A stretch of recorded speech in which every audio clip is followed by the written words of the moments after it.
Uh, okay, good evening to one and all. Molding sand and its types.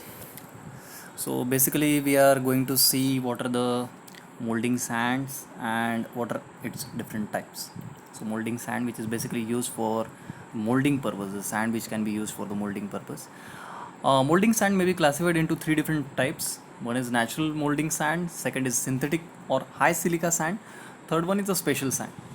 Natural molding sand, which can also be called as a green sand, taken from river beds, especially which is taken from the river beds these days, or dug from pits. It can be dug from any pits. Okay, so it contains the clay as a binding material. So clay, which is basically used for binding material to abide, so that all the other materials can abide by the clay. So basically, clay is used as a it contains the clay which is used as a binding material, having a percentage from 5 to 20%. It can vary from 5% to 20%, and it needs only water, 5 to 8% to mixed before making the mold.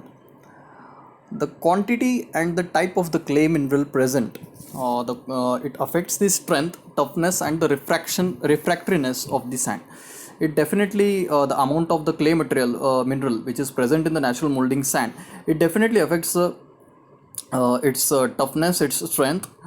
It varies, the toughness and the strength, and also the refractoriness of the sand varies from percentage to percentage. Its strength varies.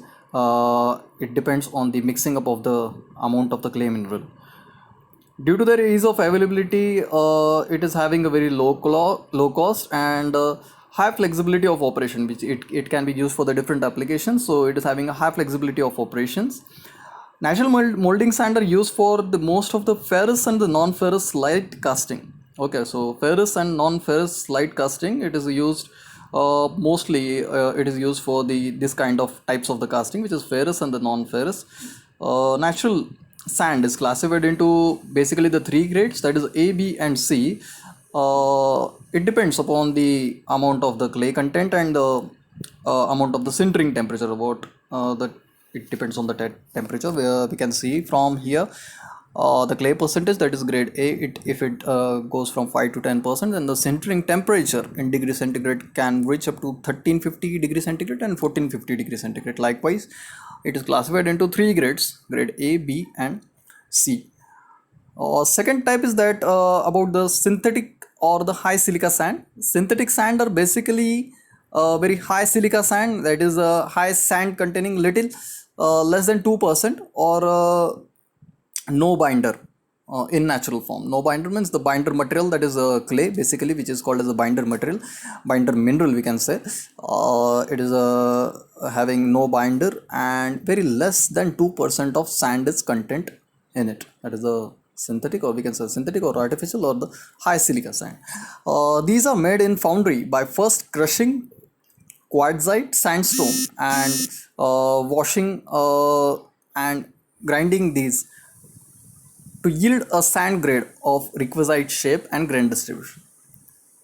It is first, it is found. It is made in the foundry by crushing a quartzite sandstone. It is a type of the sandstone quartzite, and then it is washed properly, and then it is grind so as to yield a sand grade, sand quality grade, and having the proper amount of requisite shape and having grain distribution properly, so that the desired strength and the bonding properties of sand are developed by the separate additions such as bentonite, water, and other minerals. So bentonite is one of the material which helps to develop the strength and the bonding properties.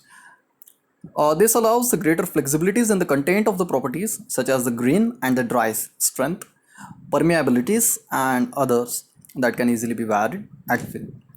Hence, this sand is formulated sand. It is a formulated sand. So therefore, the synthetic sands are more expensive than the natural sand. Synthetic sand is used for the heavy casting, mechanized production. So for the heavy casting purposes, basically the synthetic sand is used. The third type is about the special sand. Special sands are the ideal in getting special characteristics which are not ordinarily obtained in other sands. Zircon, olivine, camote, chromite, and magnesite are often used as special sands. Zircon sands are suitable for the cores of brass and bronze casting. Some foundries use olivine sand for the non-ferrous casting of an intricate nature. Camot is valuable for heavy steel castings. Chromite and chrome magnesite sands are particularly useful where the chilling tendency is to be increased to control the solidification. So there are special sands, third type. Special sand, it also includes the green sand, dry sand, loam sand, facing sand, backing sand, system sand, parting sand, and core sand. So green sand, what it is basically made up of, it is a mixture of silica sand with 18 to 30% of clay. It's having a great amount of clay, that is the mineral, 18 to 30%, having a total water of from 6 to 8%. Green means mold contains the moisture at time of pouring. So basically it contains the moisture at the time of pouring. So second is the dry sand, green sand that has been dried or baked after the mold is made is called as the dry sand.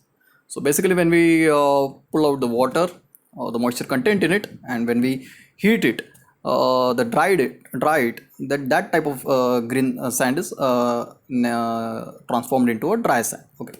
So third one is regarding loam sand. Loam sand is very high in clay, as much as 50% or so, and it dries hard. So having a large amount of clay, so having good strength. Facing sand, it is fresh, forms the face of mold. It is used directly next to the surface of the pattern, and it comes in direct contact with the molten metal.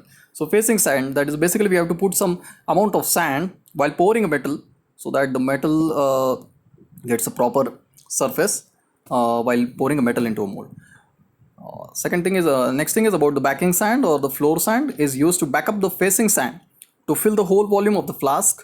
Old repeatedly used molding sand is mainly employed for this purpose. So to fill the whole volume of the flask, the backing sand which is used next to back up the facing sand. So again, after the facing sand, priorly we have to put up the backing sand. System sand in mechanical foundries where the machine molding is employed, a so-called system sand is used to fill the whole flask. In mechanical sand preparation and handling units, no facing sand is used. Parting sand is used to keep the green sand from sticking to the pattern, and also to allow the sand on parting surface of cope and drag to separate without clinging. So parting sand, which helps to keep the green sand away from sticking to the pattern, so that the sand particles do not stick to the pattern, and so that's why the parting sand is therefore used. Last one is the core sand used for making cores is called as a core sand, sometimes called as a oil sand also. This silica sand mixed with the core oil, which is composed of linseed oil, resin, light mineral oil, and other binding material.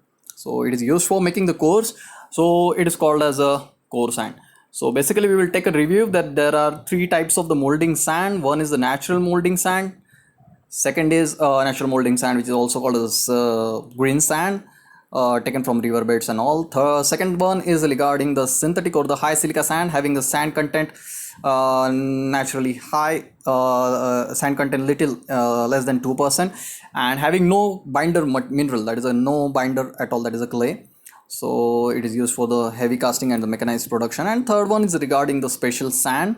So special sand, we have seen the different types: green sand, dry sand, loam sand, facing sand, backing sand, system sand, parting sand, and the core sand.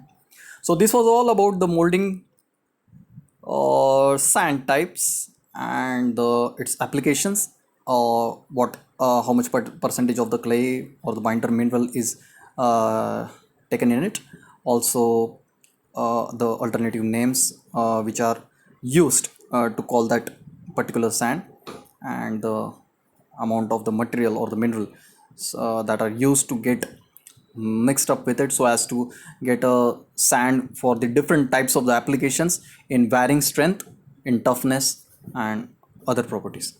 So thank you so much all. This was all about the molding sand and its types.